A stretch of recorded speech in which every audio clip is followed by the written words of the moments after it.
નમસ્કાર. Gujarat તકના special segment આપણું સુરતમાં હું સંજયસિંહ રાઠોડ સુરતથી આપનું સ્વાગત કરું છું. ગુજરાત તકના સ્પેશિયલ સેગમેન્ટની બુલેટિનમાં આજે આપણે વાત કરીશું સુરત શહેરની અલગ અલગ ઘટનાઓને લઈને. તેમાં સૌથી પહેલા વાત કરીશું સુરત મહાનગરપાલિકાને રિટાયર્ડ અધિકારીને ડિજિટલ એરેસ્ટ કરવામાં આવ્યો હતો અને સાયબર ક્રાઇમની ટીમે પહોંચીને તેને મુક્ત કરવામાં આવ્યો હતો. બીજી ઘટનામાં વાત કરીશું સુરત શહેરના મોટા વરાછાના વેલંજા ખાતે એક પુત્ર અને પુત્રવધુ દ્વારા પોતાની માતાને કેદ કરવામાં આવી હતી અને એ માતાને એનજીઓની મદદથી છોડવામાં આવી છે. ત્રીજી ઘટનામાં વાત કરીશું સુરત શહેરની ક્રાઇમ બ્રાન્ચની ટીમ દ્વારા એક અફઘાની નાગરિકની ધરપકડ કરવામાં આવી છે. તેઓ ભારતીય ડોક્યુમેન્ટ બનાવીને ભારતમાં રહેતા હતા અને સુરત શહેરના ખાસ કરીને વાત કરીએ તો જહાંગીરપુરા વિસ્તારમાં રહેતો હતો. પોલીસે તેની પાસેથી ડુપ્લિકેટ ડોક્યુમેન્ટ પર કબજે કર્યા છે. બુલેટિનમાં સૌથી પહેલા શરૂઆત કરીશું આપણે સુરત મહાનગરપાલિકાને રિટાયર્ડ અધિકારીને સાયબર માફિયા દ્વારા એમના જ ઘરમાં 3 દિવસ સુધી ડિજિટલ એરેસ્ટ કરવામાં આવ્યા હતા. આ બાબતની જાણ જ્યારે અમિત દેસાઈના પરિવારને થઈ હતી ત્યારે તેઓ દ્વારા તાત્કાલિક સાયબર ક્રાઇમ પોલીસનો સંપર્ક કરવામાં આવ્યો હતો. સાયબર ક્રાઇમની ટીમ તાત્કાલિક એમને ઘરે પહોંચી હતી અને સાયબર માફિયા સાથે જ્યારે અમિત દેસાઈ વાત કરી રહ્યા હતા ત્યારે જ ટીમે પહોંચીને પોલીસ દ્વારા પણ સાયબર માફિયા સાથે વાત કરવામાં આવી હતી અને ત્યારબાદ એમને મુક્ત કરવામાં આવ્યો હતો. સુરત સાયબર ક્રાઇમ બ્રાન્ચની ટીમ તાત્કાલિક અમિત દેસાઈને ઘરે પહોંચતા જ જોયું હતું કે અમિત દેસાઈ સાયબર માફિયાઓના ડિજિટલ અરેસ્ટમાં છે અને એમને અનેક પ્રકારની માહિતી પોતાની આપી રહ્યા છે. સાયબર માફિયાઓ પોતાને આઈપીએસ, સીબીઆઈ અને કોર્ટ રૂમ પણ બનાવીને અનેક પ્રકારની ધાક ધમકીઓ આપી રહ્યા હતા. અમિત દેસાઈ જે છે તે એન્જિનિયર તરીકે સુરત મહાનગરપાલિકામાં કામ કરતા હતા અને સાયબર માફિયાઓના શકંજામાં આવી ગયા હતા. સાયબર ક્રાઇમ ટીમે પહોંચીને તાત્કાલિક એમને એમાંથી ઉગારી લીધા હતા અને એમની સાથે થતી છેતરપિંડી અટકાવી હતી.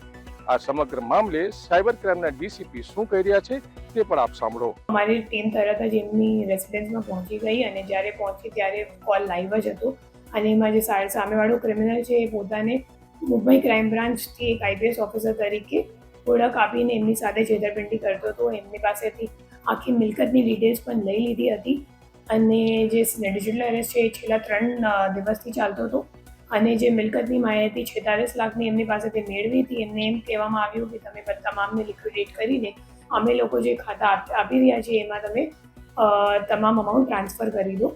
અને એના સિવાય એમને એક ડરાવવા અને ધમકાવવામાં પણ આવ્યું હતું કે તમારો જે આધાર કાર્ડ છે અને ફોન નંબર છે એ મની લોન્ડરિંગના કેસમાં ઉપયોગ થયો છે એટલા માટે તમને ડિજિટલ એરેસ્ટ કરવામાં આવ્યું છે. તો આપણે જોયું કે કેવી રીતે રિટાયર્ડ અધિકારીને સાયબર માફિયાઓ 3 દિવસ સુધી એમના જ ઘરમાં અરેસ્ટ કરવામાં આવ્યા હતા, ડિજિટલ એરેસ્ટ કરવામાં આવ્યા હતા અને સાયબર ક્રાઇમની ટીમે તાત્કાલિક પહોંચીને એમને જે છેતરવામાં આવતા હતા તે અટકાવ્યા હતા.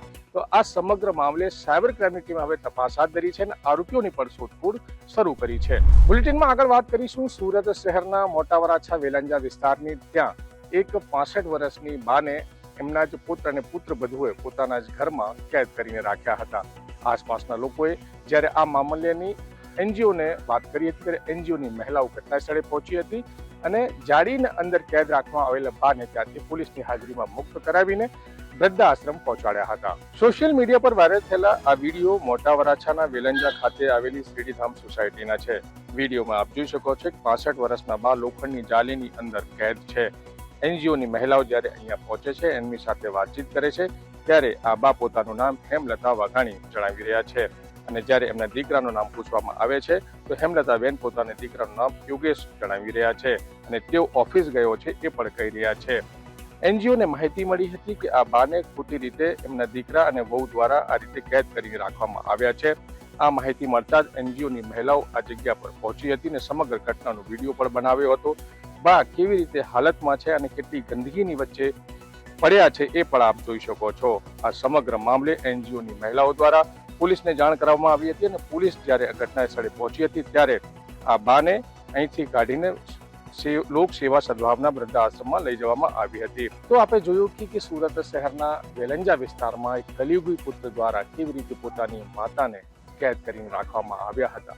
એનજીઓની મહિલાઓને જો આ વાતની જાણ ના થાત તો કદાચ આ બા આવી જ રીતે કેટલાક દિવસો સુધી કેદ રહ્યા હોત.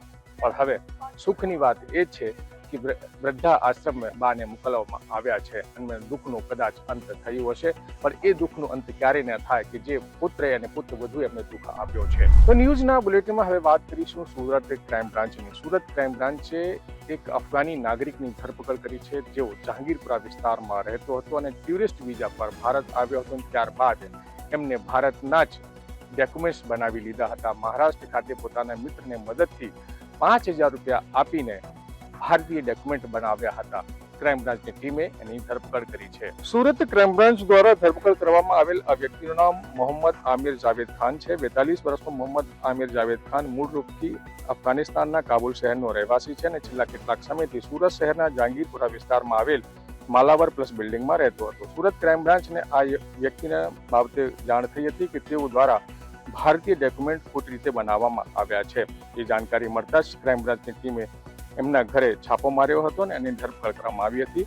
એમની પાસેથી ભારતીય બનાવટનો પાસપોર્ટ, આધાર કાર્ડ, પેન કાર્ડ અને ઇલેક્શન કાર્ડ પણ જપ્ત કરવામાં આવ્યા છે. આ સમગ્ર મામલે સુરત ક્રાઇમ બ્રાન્ચના ડીસીપી ભાવેશ રોજીયા શું કહી રહ્યા છે તે પણ આપ સાંભળો. એક મોહમ્મદ આમિર જાવેદ ખાન જે મૂળ કાબુલ અફઘાનિસ્તાનનો રહેવાસી છે, 2018માં 1 વર્ષના વિઝિટર વિઝા ઉપર આવ્યો હતો દિલ્હી અને ત્યારબાદ સુરત આવ્યો અને એના વિઝિટર વિઝા પૂરા થયા બાદ આ માણસે સુરતમાં પોતાના અલગ અલગ એના મહારાષ્ટ્ર જાલનાના મિત્ર મારફતે અલગ અલગ ડોક્યુમેન્ટ્સો, Aadhaar card, PAN card, election card, બધા જ બોગસ ડોક્યુમેન્ટો બનાવી અને એક બીજો પાસપોર્ટ, ભારતીય પાસપોર્ટ મેળવેલો હતો.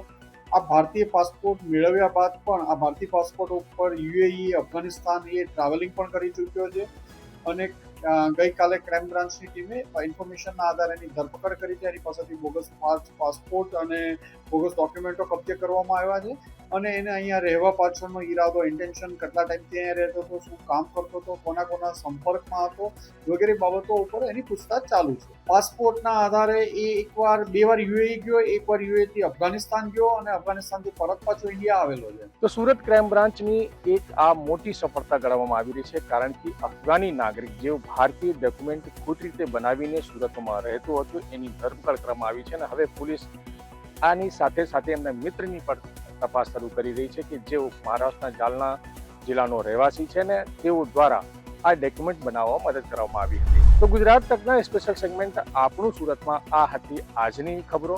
વધુ ખબરો જોવા માટે આપ જોતા રહો ગુજરાત તક અને ગુજરાત તકને સબસ્ક્રાઇબ કરવા નહીં ભૂલતા.